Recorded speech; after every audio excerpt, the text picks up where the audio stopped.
kasi naputol. So, let's go. Punta na tayo sa bahay ko, guys.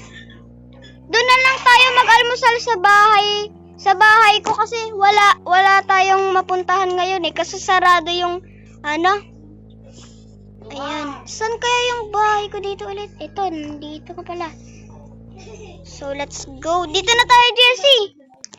So, ito yung magiging room mo, Jessie, oh. Halika dito. Sabihin ko sa'yo. Huwag ka nang mahiya. Saan ka na, Jessie? Pinapark ko lang po itong kotse niyo po. Thank you, ah. Yan. Okay na yan. Di naman din ako nagpa-park eh.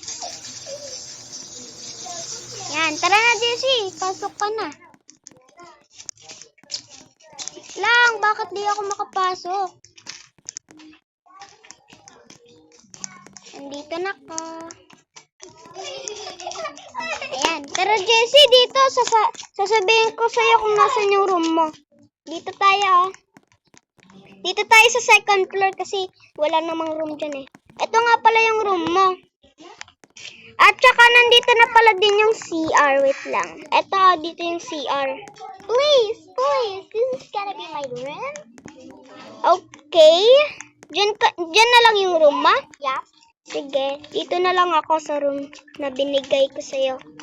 Tapos, bibigyan na din kita ng pera. Hindi ka dito. Jessie, may regalo nga pala ako sa'yo. Ano po yun? Ito, oh. Wow.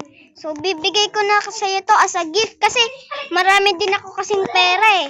Thank you po. Sige, bye-bye.